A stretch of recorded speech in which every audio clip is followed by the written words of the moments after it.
Hello friends, doctor Mamta's educational plex में आप सभी का स्वागत है। This is doctor Mamta Rathi. In this video, we will discuss about management accounting introductory part. This is part 2 video. In our part 1 video, we have been discussed about management accounting introductory part, meaning, definitions, nature or characteristics of management accounting, objectives of management accounting and scope of management accounting. So friends, now in this video, we will discuss some other factors of management accounting. These are the introductory parts of management accounting. So let us proceed with this account. Firstly, we will discuss functions of management account.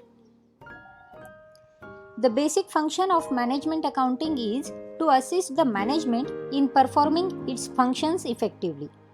The functions of the management are planning, organizing, directing, and controlling management accounting. Now, management accounting helps in performance of each of these functions in the systematic way.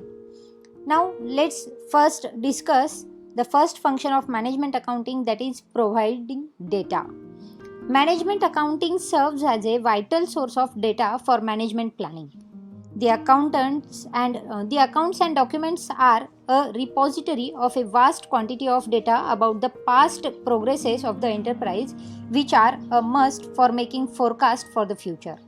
Management accounting हमारी top management को data provide करने का काम करती है। जैसे कि हमारे पास बहुत सारी क्वांटिटी में डेटा होता है, तो जो टॉप मैनेजमेंट को रिलेवेंट डेटा है और जिससे हमें फ्यूचर फोरकास्टिंग कर सके और हम लोग एक डिसीजन मेकिंग पर आ सके, तो इस तरह का डेटा प्रोवाइड करने का काम हमारा मैनेजमेंट अकाउंटिंग कर देता है।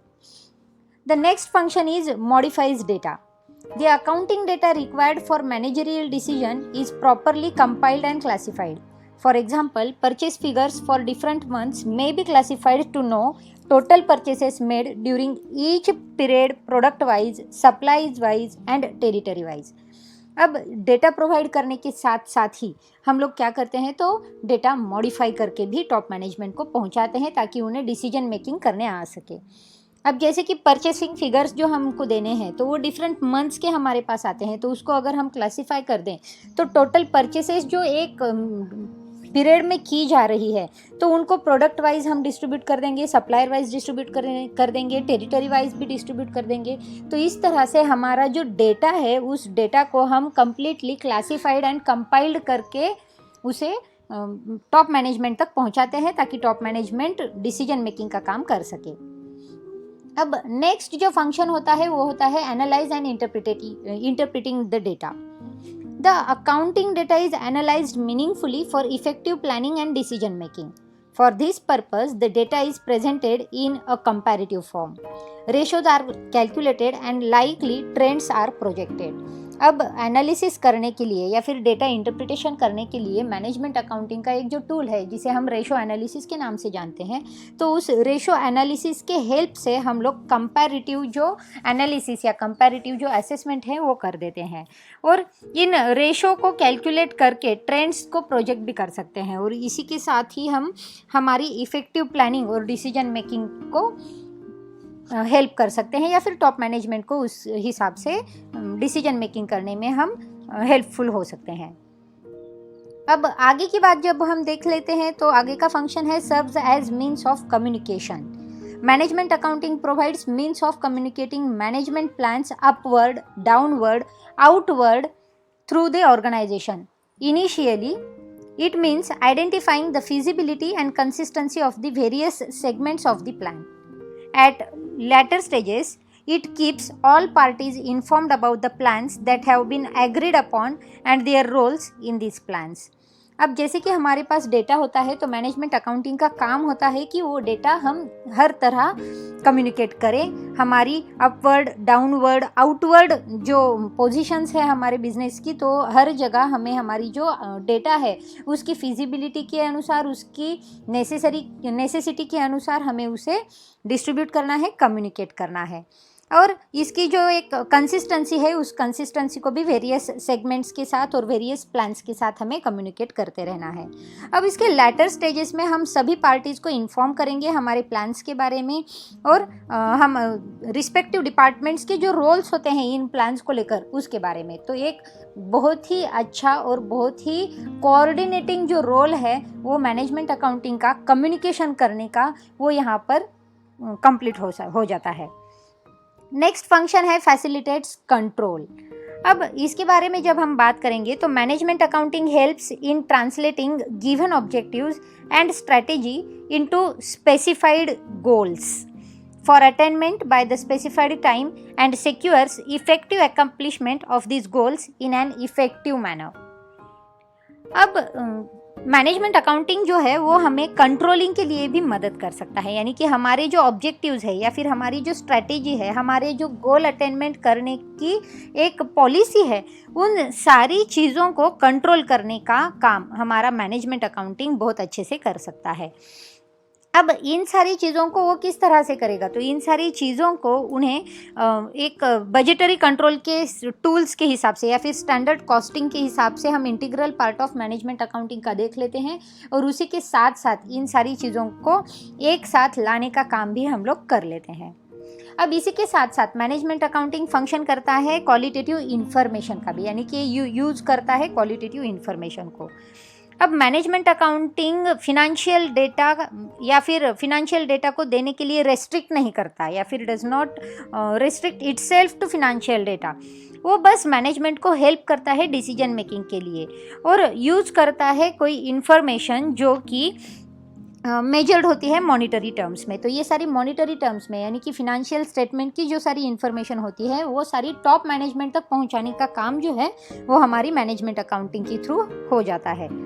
तो ये जो इन्फॉर्मेशन होती है, तो ये सारी इन्फॉर्मेशन कलेक्ट की जाती है स्पेशल सर्वेज के द्वारा, स्टैटिस्टिकल कंपाइलेशंस के द्वारा या इंजीनियरिंग रिकॉर्ड्स के द्वारा। तो इन सारी चीज़ों को ध्यान में रखते हुए हम लोग क्या करेंगे कि हमारी जो इन्फॉर्मेशन है उसे बाइफरकेट करके वो जो क्वालिटेटिव इन्फॉर्मेशन है उसे हम यूज़ कर लेते हैं, और ये सारी चीज़ों को यूज़ करते हैं हम हमारी टॉप मैनेजमेंट तक पहुंचाने के लिए, ताकि हमारी टॉप मैनेजमेंट करेक्टिव मेजर्स ले सकें और उसी तरह से आगे काम कर सकें।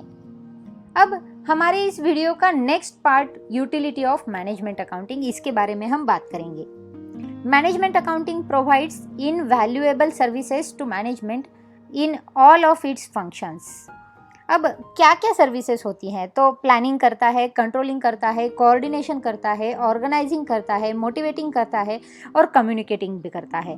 तो मैनेजमेंट अकाउंटिंग जो है वो हर एक डिपार्टमेंट का जो परफॉर्मेंस है वो इफ़ेक्टिव करने के लिए हेल्पफुल होता है। तो सबसे पहली यूटिलिटी मैनेजमेंट अकाउंटिंग की होती है प्लानिंग। तो ये प्लानिंग जो होती है वो हमारे गोल्स को सेट करने के लिए होती है, जो हमारे इनिशियल प्रोग्राम्स जो होते हैं वो नेसेसरी प्रोग्राम्स को अचीव करने के लिए होते हैं। तो मैनेजमेंट अकाउंटिंग जो है वो इम्पोर्टेंट कंट्रीब्यूशन देता है हमारी इस प्लानिंग फंक्शन में, क्योंकि ये क्या करता है, तो जो भी रिलेवेंट डेटा है वो डेटा अवेलेबल करके देता है और उसका एनालिसिस भी करके देता है हमारी टॉप मैनेजमेंट को, ताकि हमारी डिसीजन मेकिंग प्रॉपर तरीके से हो सके। अब इसी के साथ साथ ये काम करता है कंट्रोलिंग में, यानी कि it involves evaluation of performance keeping in view that the actual performance coincides with the planned one and remedial measures are taken in the event of variations between the two. अब ये controlling किस तरह से करता है, तो actual performance और जो हमारा प्लान बना था, तो इन दोनों के बीच किस तरह से संबंध है, इस चीज़ को हम लोग देखते हैं। और अगर ये चीज़ें हाथ में हाथ डाल के अच्छे से रन हो रही है तो इसको हमें मेंटेन करना है, और अगर ये रन नहीं हो रही है तो इसके लिए हमें रेमेडीज़ देना है, यानी कि हमें मेजर्स लेने पड़ेंगे ताकि हम इन दोनों के बीच में जो है वो कंट्रोलिंग रख सकें। अब budgetary control, standard costing, departmental operating statements जैसे टूल्स को, टेक्निकल टूल्स को लेके हम लोग ये कंट्रोलिंग कर सकते हैं और हम लोग ये कंट्रोलिंग का फंक्शन भी परफॉर्म कर सकते हैं। अब as a matter of fact entire system of control जो होता है वो डिजाइंड एंड ऑपरेटेड होता है मैनेजमेंट अकाउंटिंग की ओर, और इसे कंट्रोलर की तरह भी देखा जाता है, यानी कि मैनेजमेंट अकाउंटिंग जो होता है वो हमारे एक्चुअल परफॉर्मेंसेस क्या है और हमारे प्लानिंग क्या थी, इन दोनों को भी एसोसिएट करने का काम करता है। अब नेक्स्ट यूटिलिटी है कोऑर्डिनेशन की। अब कोऑर्डिनेशन का मतलब ही है इंटरलिंक करना, यानी कि हमारे जो डिफरेंट डिविजन्स होते हैं बिजनेस एंटरप्राइजेस के, तो उन सारे एंटरप्राइजेस को हमारी ऑब्जेक्टिव्स के हिसाब से इंटरलिंक करने का काम जो होता है वो हमारी मैनेजमेंट अकाउंटिंग देख लेती है। इसके लिए परफेक्ट कोऑर्डिनेशन की रिक्वायरमेंट होती है। अब production department, purchase, finance department, personnel department, sales department जो होते हैं, इन सब के बीच में अगर परफेक्ट कोऑर्डिनेशन होगा तभी जाके हमारी बिजनेस जो है वो अच्छे से काम कर सकेगी या अच्छे से रिजल्ट्स दे सकेगी। तो इफ़ेक्टिव कोऑर्डिनेशन जो है वो डिपार्टमेंटल बजट्स के थ्रू या फिर रिपोर्ट्स के थ्रू या फिर न्यूक्लियस ऑफ मैनेजमेंट अकाउंटिंग के थ्रू हमें इफ़ेक्टिव तरीके से मेजर करने आ सकती है। तो ये जो मैनेजमेंट अकाउंटिंग का टूल है कोऑर्डिनेटिंग का, तो इसमें भी हमें ये यूटिलिटी देखने मिल जाती है। अब कोऑर्डिनेशन के साथ साथ ही आ जाता है ऑर्गेनाइजिंग। ऑर्गेनाइजिंग होता है ग्रुपिंग करना हमारी ऑपरेटिव एक्शंस का, इस तरह से कि हमारी जो अथॉरिटी एंड रिस्पॉन्सिबिलिटी है हमारी ऑर्गेनाइजेशन में वो राइट हैंड्स में और राइट टाइम पर चली जाए। अब मैनेजमेंट अकाउंटिंग जो है वो यहाँ पर प्रोमिनेंट रोल प्ले करता है। हमारी जो होल ऑर्गेनाइजेशन होती है वो डिवाइडेड होती है सूटेबल प्रॉफिट और कॉस्ट सेंटर्स में। तो एक साउंड सिस्टम जो होता है इंटरनल कंट्रोल का या फिर इंटरनल ऑडिट का, तो उस इंटरनल कंट्रोल के हर एक कॉस्ट और प्रॉफिट सेंटर में हमारी जो ऑर्गेनाइजिंग का फंक्शन हमारी मैनेजमेंट अकाउंटिंग जो है वो बहुत अच्छी तरह से या फिर साउंड तरीके से कंप्लीट कर देती है। तो ऑर्गेनाइजिंग एक मैनेजमेंट अकाउंटिंग की यूटिलिटी है जो कि बहुत ज़्यादा इम्पॉर्टेंट साबित होती है हमारी बिजनेस ऑर्गेनाइजेशन के लिए। इसी के साथ साथ हम लोग बात करेंगे मोटिवेशन की। अब जैसे कि हमें पता है किसी भी ऑर्गेनाइजेशन में अगर एम्प्लॉयज़ को मोटिवेट किया जाए तो वो ऑर्गेनाइजेशन सक्सेस के लैडर पर जाने से कोई भी नहीं रोक सकता। तो हमारी ऑर्गेनाइजेशन में एम्प्लॉयज़ को मोटिवेट करने का काम भी हमारी मैनेजमेंट अकाउंटिंग के थ्रू हो जाता है। अब हमें एम्प्लॉयज़ को मोटिवेट इस तरह से करना है ताकि हमारी एंटरप्राइज के जो गोल्स है या फिर जो कुछ भी हमारे स्ट्रैटेजी है वो स्ट्रैटेजी को हमें अकम्प्लिश करना है। अब हमारी जो कुछ भी एम्प्लॉयज़ होंगे उन एम्प्लॉयज़ को हमें सुपीरियर बनाना है, उन्हें हमें प्रमोट करना है, उन्हें रिवार्ड्स देना है या फिर उन्हें ज़्यादा से ज़्यादा अच्छा इफ़िशिएंट बनाने की कोशिश करना है।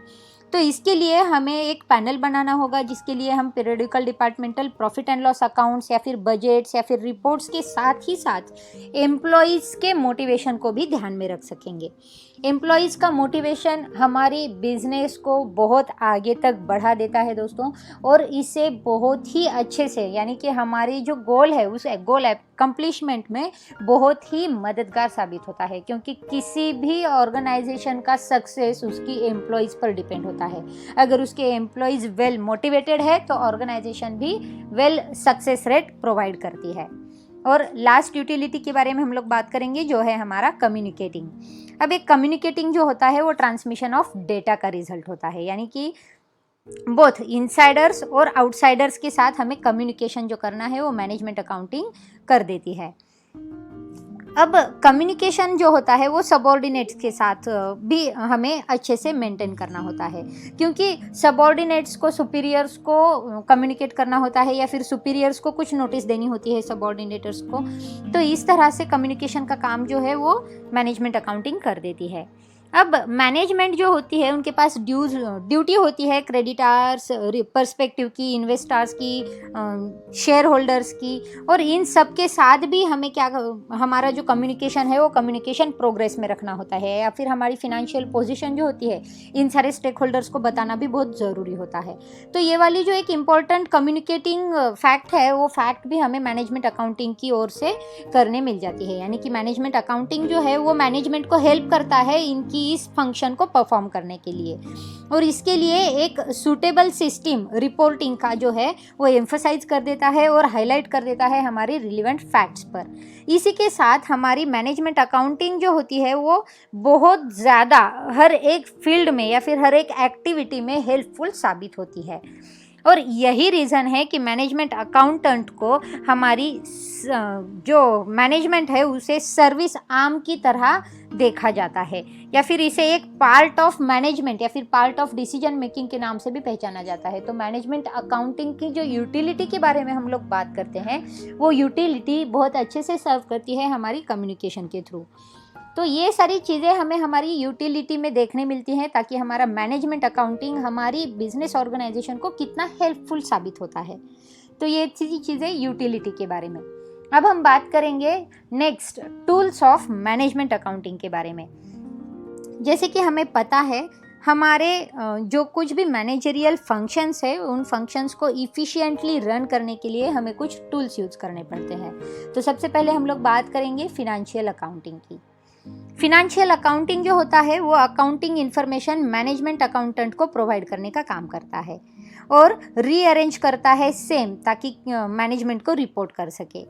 तो फिनेंशियल अकाउंटिंग जो होता है वो हमारी मैनेजमेंट अकाउंटिंग का बैकबोन होता है, क्योंकि हमारी मैनेजमेंट अकाउंटिंग जो इन्फॉर्मेशन निकालने वाली है वो सारी फिनेंशियल अकाउंटिंग से ही मिलेगी। तो this is one of the tools of management accounting. उसी के साथ साथ कॉस्ट अकाउंटिंग। कॉस्ट अकाउंटिंग हमारी कॉस्ट प्रोडक्शन की इन्फॉर्मेशन हमें प्रोवाइड करती है। मैनेजमेंट अकाउंटिंग एक्चुअल कॉस्ट को और स्टैंडर्ड कॉस्ट को कंपेयर करता है और इफ़िशियंसी एसेस कर लेता है। तो कॉस्ट अकाउंटिंग भी बहुत रेलिवेंट साबित होता है।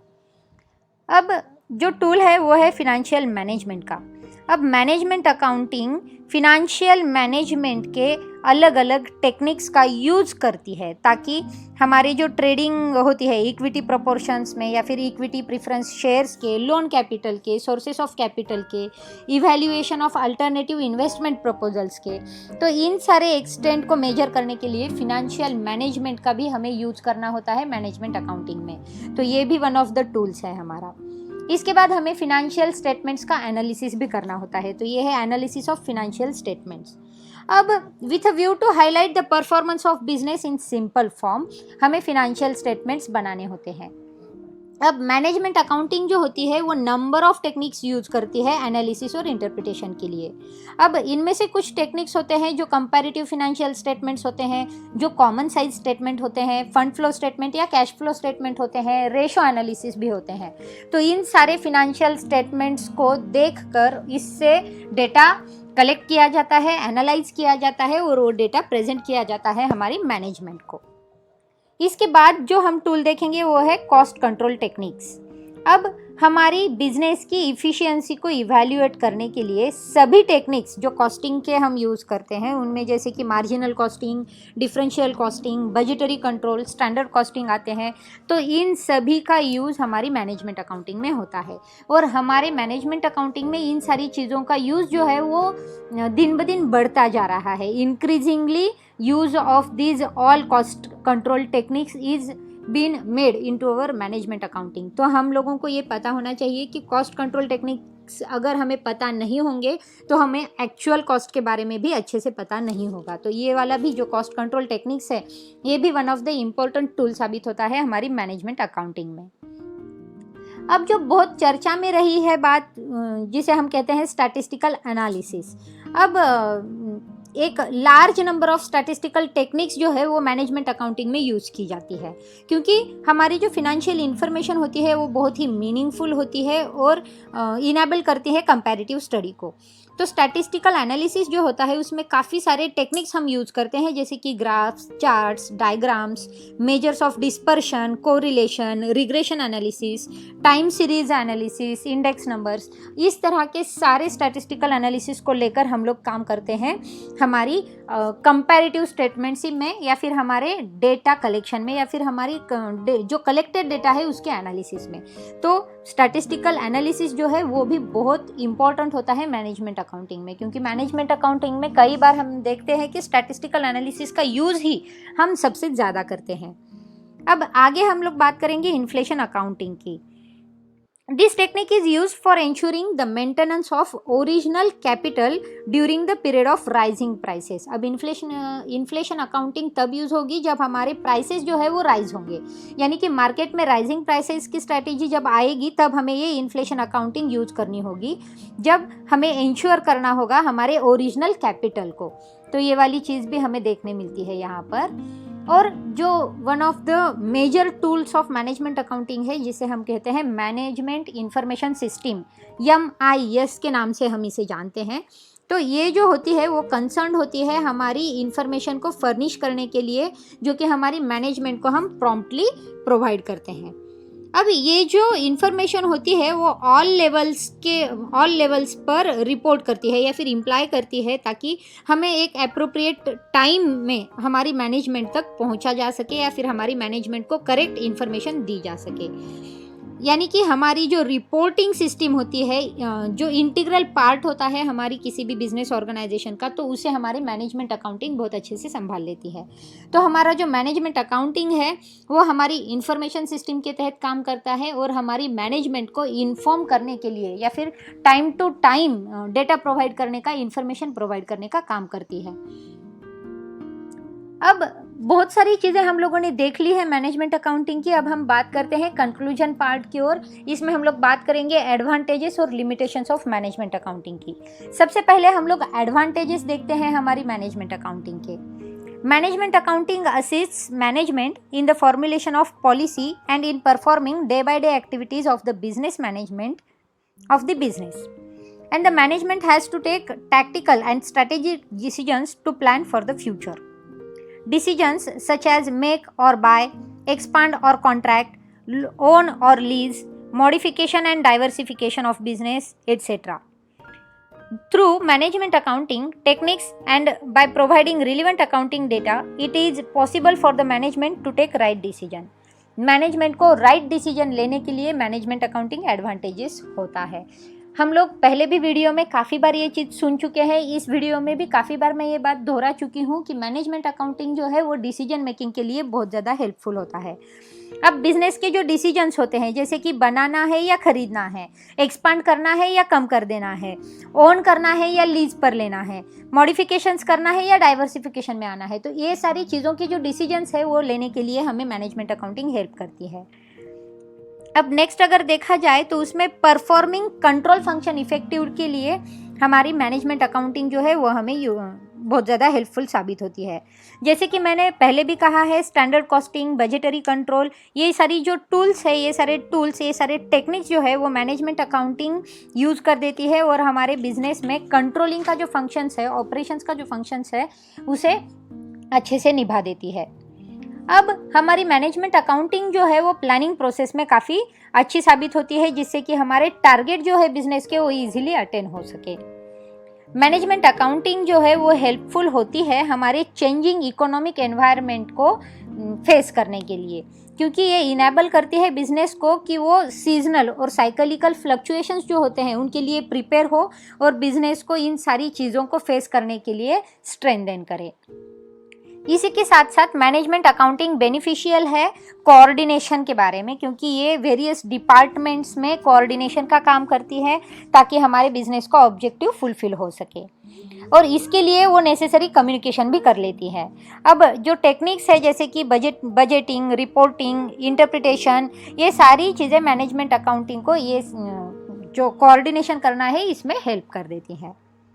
अब मैनेजमेंट अकाउंटिंग जो है वो इंटरनल ऑर्गेनाइजेशन बिजनेस का जो है उसमें हेल्प करती है, क्योंकि हमारे जो वेरियस सेगमेंट्स है जिसमें फिक्सेशन है, रिस्पॉन्सिबिलिटी है, डेलीगेशन ऑफ अथॉरिटी है, तो ये सारे जो इंटीग्रल पार्ट है हमारी मैनेजमेंट अकाउंटिंग के, इन सभी को एक साथ रखने का और इन सभी को इफ़िशिएंट तरीके से रन करने के लिए हमारी मैनेजमेंट अकाउंटिंग हमें बेनिफिशियल साबित होती है। मैनेजमेंट अकाउंटिंग जो होती है वो हमारे परफॉर्मेंस यानी कि बिजनेस को परफॉर्मेंस को मेजर करने का काम करती है, और इसी के साथ साथ इवैल्यूएशन भी करती है हमारी कैपिटल इन्वेस्टमेंट्स का हमारे वेरियस प्रोजेक्ट्स में, ताकि मैनेजमेंट अकाउंटिंग हमें हमारी करेक्ट एक्यूरेट फिनेंशियल पोजीशन के बारे में बताती रहे। और मैनेजमेंट अकाउंटेंट्स जो है वो हमारे लिए एक एम्प्लॉयमेंट अपॉर्चुनिटीज़ प्रोवाइड करने वाली सिस्टम बन गई है, क्योंकि मैनेजमेंट अकाउंटिंग आएगी तो मैनेजमेंट अकाउंटेंट लगेंगे, तो एक एम्प्लॉयमेंट जनरेट करने वाला भी एक अकाउंटिंग सिस्टम है, तो यहाँ पर एम्प्लॉयमेंट भी हमें मिलेगा। तो ये सारी बेनिफिट्स या फिर ये सारे एडवांटेजेस हमने देखे हैं मैनेजमेंट अकाउंटिंग के। अब जब एडवांटेजेस होंगे तो कुछ ना कुछ लिमिटेशंस तो रहते ही हैं, तो हम लोग बात करेंगे लिमिटेशंस की मैनेजमेंट अकाउंटिंग के। सबसे पहला लिमिटेशन है हमारा लिमिटेशन ऑफ बेसिक रिकॉर्ड्स। अब मैनेजमेंट अकाउंट जो भी इंफॉर्मेशन डिराइव करता है वो फिनेंशियल अकाउंटिंग से या फिर अदर रिकॉर्ड से डिराइव करता है। अब strength and weakness management accounting जो है वो डिपेंड करते हैं strength and weakness of financial records या जो रिकॉर्ड्स जहाँ से हमने ये सारी डेटा कलेक्ट की है। अब जो लिमिटेशंस होते हैं वो लिमिटेशंस मैनेजमेंट अकाउंटिंग के आ जाते हैं, साथ ही साथ वो लिमिटेशंस सारे वो सिस्टम के आ जाते हैं जहाँ से हम लोगों ने ये डेटा कलेक्ट किया है, यानी कि हमारे खुद के बेसिक रिकॉर्ड्स इसमें नहीं देखने मिलते हैं। हम जो कुछ भी काम करेंगे वो दूसरे रिकॉर्ड्स पर बेस रहेगा। इसके साथ ही साथ दूसरा लिमिटेशन है परसिस्टेंट एफर्ट्स का। अब मैनेजमेंट अकाउंटेंट जो भी कंक्लूजन ड्रॉ करते हैं वो ऑटोमेटिकली एग्जीक्यूट नहीं होते हैं। It has to convince people at all levels, यानी कि सारे लेवल्स पर पीपल को इसके लिए कन्विंस करना पड़ता है। और दूसरे शब्दों में अगर हम कहा जाए तो वहाँ पर एक efficient salesman in selling his ideas होना बहुत ज़्यादा ज़रूरी होता है। तो परसिस्टेंट एफर्ट्स जो है वो परसिस्टेंट एफर्ट्स यहाँ पर देखने नहीं मिलते हैं। अब मैनेजमेंट अकाउंटिंग ये सिर्फ एक टूल की तरह काम कर सकता है, क्योंकि मैनेजमेंट अकाउंटिंग जो है वो मैनेजमेंट को रिप्लेस नहीं कर सकता, वो as a tool, as a one of the ladder की तरह काम करेगा। मैनेजमेंट अकाउंटिंग ओनली एडवाइजरी होगा मैनेजमेंट के लिए। ये जो डिसीजन होती है या फिर इम्प्लीमेंटेशन जो होता है वो सारा मैनेजमेंट करेंगी, यानी कि मैनेजमेंट अकाउंटिंग जो होता है वो सिर्फ एक वे है जो कम्युनिकेट करता है, जो इन्फॉर्मेशन प्रोवाइड करता है, और सारी जो डिसीजन मेकिंग की पॉलिसीज़ होगी वो तो टॉप मैनेजमेंट के हाथ पर ही होंगी। इसी के साथ साथ अगला लिमिटेशन है वाइड स्कोप का। अब मैनेजमेंट अकाउंटिंग जो है उसमें वाइड स्कोप है, जिसमें इनकॉर्पोरेट हम बहुत सारी डिसिप्लिन्स को कर देते हैं। अब इसमें मॉनिटरी और नॉन मॉनिटरी दोनों फैक्टर्स आ जाते हैं। तो ये जो सारी चीज़ें हैं वो इनएग्जैक्टनेस एंड सब्जेक्टिविटी ला लेती है, यानी कि हमारे जो कंक्लूजन्स ऑब्टेंड होते हैं उनमें एक एग्जैक्टनेस का कहीं पर तो लिमिटेशन हमें देखने मिल जाता है हमारी मैनेजमेंट अकाउंटिंग के लिए, क्योंकि जो रिजल्ट्स आएंगे वो सारे रिजल्ट्स हमारे पास अप्रॉक्सीमेट आएंगे। किसी भी रिजल्ट को हम करेक्ट ऐसे स्टैंप नहीं लगा सकते। तो मैनेजमेंट अकाउंटिंग में काम करने के लिए बहुत ही ज़्यादा वाइड स्कोप होता है, तो इसके साथ इनएग्जैक्टनेस बढ़ता जाता है। अब ये जो है वो टॉप हेवी स्ट्रक्चर है, क्योंकि मैनेजमेंट अकाउंटिंग सिस्टम का जो इंस्टॉलेशन है उसे हेवी कॉस्ट लगता है। इसमें मैनेजमेंट अकाउंटेंट लगता है जो इलेबोरेट करता है हमारे ऑर्गेनाइजेशन को, और न्यूमरस रूल्स एंड रेगुलेशंस इसमें देखने मिलते हैं। तो इसके लिए फंड्स लगेंगे, इसके लिए हेवी कॉस्ट्स लगेंगी। इसके लिए ये सिर्फ जो बिग कंसर्न्स या लार्ज ऑर्गेनाइजेशंस है वहीं पर मैनेजमेंट अकाउंटिंग देखने मिलती है, क्योंकि स्मॉल ऑर्गेनाइजेशंस के लिए ये किसी भी तरह से इसका जो फंड रेज करना है या फिर इसके लिए जो खर्च करना है वो अफोर्डेबल नहीं होता है स्मॉल मैनेजमेंट के लिए। तो टॉप मैनेजमेंट के लिए ही या फिर टॉप लार्ज स्केल बिजनेसेस के लिए ही इस मैनेजमेंट अकाउंटिंग के बारे में हम सोच सकते हैं। Now next an important limitation of management accounting is opposition to change. Management account demand करता है break away from traditional accounting practices. अब ये कॉल करता है रीअरेंजमेंट्स को, यानी कि पर्सोनल और उसकी जो एक्टिविटीज़ होती है जनरली ये जिसमें पीपल इन्वॉल्व होता है वो मैनेजमेंट अकाउंटिंग लाइक नहीं करता है, यानी कि अपोजिशन के लिए चेंज के लिए मैनेजमेंट अकाउंटिंग अपोजिशन करता है या फिर फेवर नहीं देता है। तो मैनेजमेंट अकाउंटिंग जो होता है वो ट्रेडिशनल अकाउंटिंग पर बेस होता है, और हमें जो न्यू मॉडर्न एरा हम लोग देखते हैं तो उसमें हम लोग बात करते हैं कि चेंजेस जो आते हैं उन चेंजेस को वेलकम करना चाहिए, उन चेंजेस को अपोज नहीं करना चाहिए। लेकिन मैनेजमेंट अकाउंटिंग इसके एग्जैक्टली रिवर्स स्टेज में काम करता है। और लास्ट लिमिटेशन हम बात करेंगे जो है इवोल्यूशनरी स्टेज की। मैनेजमेंट अकाउंटिंग अभी भी इसकी इनिशियल स्टेज में काम कर रहा है, यानी कि एक इवोल्यूशनरी स्टेज में है। अब इसकी जो न्यू डिसिप्लिन है वो डेवलप हो रही है, और इसी के साथ साथ कुछ न्यू इम्पेडिमेंट्स है वो जैसे कि fluidity of concept, raw techniques, imperfect analysing tools. तो ये सारे जो है वो डाउट क्रिएट करने का काम करते हैं, और इनकी जो यूटिलिटी है वो वैरी हो जाती है हमारी मैनेजमेंट की ओर। तो खुद management accounting itself evolutionary stage में है, तो इसमें जो कुछ भी डेवलपमेंट्स होंगे उन डेवलपमेंट्स के तहत ये मैनेजमेंट अकाउंटिंग भी डेवलप होती जाएगी। तो ये सारी चीज़ें होती हैं। अब हम लोग बात करें या फिर हम लोग पीछे मुड़कर फिर से देखें तो हम लोग देख सकते हैं कि काफ़ी सारी चीज़ें हैं मैनेजमेंट अकाउंटिंग में जो हमारी बिजनेस को स्ट्रेंथन करने के लिए, डेवलप करने के लिए, ग्रो करने के लिए या सक्सेस स्टेज तक लाने के लिए बेनिफिशियल साबित होता है। लेकिन इसी के साथ साथ कुछ लिमिटेशंस भी है जिसे हम अनदेखा नहीं कर सकते, तो उन लिमिटेशंस के बारे में भी मैंने यहाँ पर अच्छे से जानकारी रख दी है। तो ये सारी चीज़ें हम लोगों ने यहाँ पर देख ली है। दोस्तों, मैंने मेरे पहले वीडियो में बेसिक जो मैनेजमेंट अकाउंटिंग की टर्म्स थी उसके बारे में डिस्कस किया था। आप लोग डिस्क्रिप्शन बॉक्स में जाके उस लिंक पर क्लिक कर सकते हैं और मैनेजमेंट अकाउंटिंग के पार्ट 1 के बारे में सारी जानकारी ले सकते हैं। इस वीडियो में हम लोगों ने बात की है हमारे फंक्शंस की, यूटिलिटी की, हमारे एडवांटेजेस की, लिमिटेशंस की और टूल्स ऑफ मैनेजमेंट अकाउंटिंग की। ये हमारा पार्ट 2 है। दोस्तों, अगले वीडियो में यानी कि पार्ट 3 में मैं इंट्रोडक्टरी पार्ट ही लेके आऊँगी, जिसमें मैनेजमेंट अकाउंटिंग को हम कंपेयर करेंगे हमारी फिनेंशियल अकाउंटिंग के साथ और हमारी कॉस्ट अकाउंटिंग के साथ। हम लोग देखेंगे कि क्यों मैनेजमेंट अकाउंटिंग ज़रूरी है या फिर मैनेजमेंट अकाउंटिंग कैसे अलग है हमारी फिनेंशियल अकाउंटिंग से या कॉस्ट अकाउंटिंग से। तो दोस्तों, मैं कोशिश कर रही हूँ कि मैनेजमेंट अकाउंटिंग के सारे टर्म्स, सारे फंक्शंस, सारे बेसिक कंसेप्ट्स के बारे में मैं आपको अवेयर कर दूँ। आप इस दोनों भी वीडियोस को बहुत अच्छी तरह से देखिए और आपको कोई भी क्वेश्चंस है तो उन क्वेश्चंस को कमेंट बॉक्स में छोड़िए, मैं आपकी क्वेश्चंस के आंसर ज़रूर करूँगी। तो दोस्तों, आपको ये वीडियो कैसे लगा? आपको इस वीडियो में और किसी चीज़ की जानकारी चाहिए तो आप इस तरह से भी कमेंट कर सकते हैं। दोस्तों, अगर आप मेरी चैनल पर नए हैं और पहली बार मेरा वीडियो देख रहे हैं तो मेरी चैनल को सब्सक्राइब करना ना भूलें। फिर से मिलेंगे हमारे पार्ट 3 में, हमारे नेक्स्ट वीडियो में। तब तक के लिए देखते रहिए। हम लोग फिर मिलेंगे हमारे नेक्स्ट वीडियो में डॉक्टर ममताज़ एजुकेशनल प्लेक्स में। तब तक के लिए थैंक यू।